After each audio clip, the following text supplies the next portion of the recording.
माता पिता के लड़ाई झगड़ा का बच्चों पर असर। एक कहानी।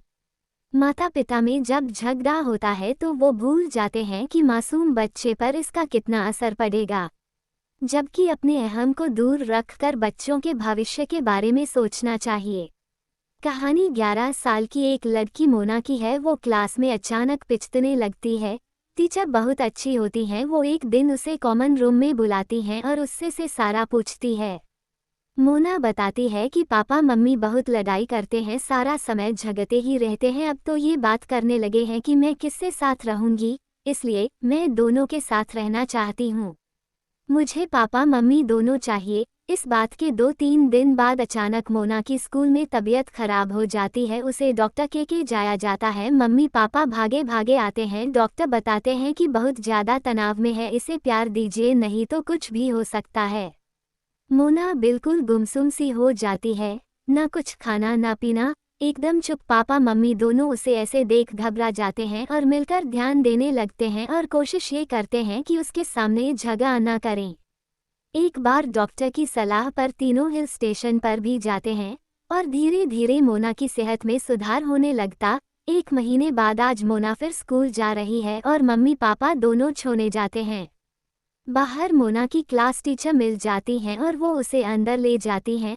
अब मोना और उसकी टीचर क्लासरूम में न जाकर कॉमन रूम में जा रहे थे और वहाँ बैठे थे डॉक्टर अंकल। डॉक्टर अंकल यानी क्लास टीचर के हस्बैंड। मोना डॉक्टर अंकल को देखते ही थैंक्स बोलती गले लग जाती है। डॉक्टर अंकल कहते हैं कि भाई, एक्टिंग में मैं खुद को हीरो समझता था, पर तुम तो सबसे बड़ी हीरोइन निकली। तीनों ठहाका लगाकर हंसते हैं।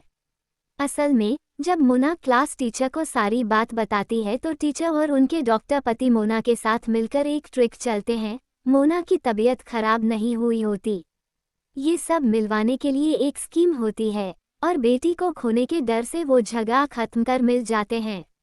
अब टीचर कहती हैं कि हमें बता देना चाहिए मम्मी पापा को, पर मोना कहती है कि नहीं, अगर पता चल गया और वो वापस से झगड़े तो।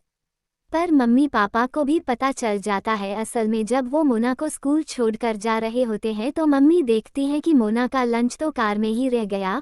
वो दोनों जाते हैं और कॉमन रूम में जा रहे होते हैं कि टीचर और मोना की आवाज़ सुनकर रुक जाते हैं। उन्हें जब सच्चाई पता चलती है तो बहुत दुख होता है और मन ही मन संकल्प करते हैं कि न तो मोना को महसूस होने देंगे कि हमें सच्चाई पता चल गई और न कभी आपस में लड़ेंगे। तीनों हमेशा प्यार से रहेंगे और मोना से बिन मिले वापस लौट जाते हैं। एक अच्छी शुरुआत के लिए, बच्चे के बेहतर भविष्य के लिए मम्मी पापा को लड़ना नहीं चाहिए और मिल बैठकर हल निकाल लेना चाहिए, जैसे मोना ने किया। जैसे इस वीडियो में 10 साल की लड़की ने अपील की, तो पेरेंट्स को भी सोचना चाहिए।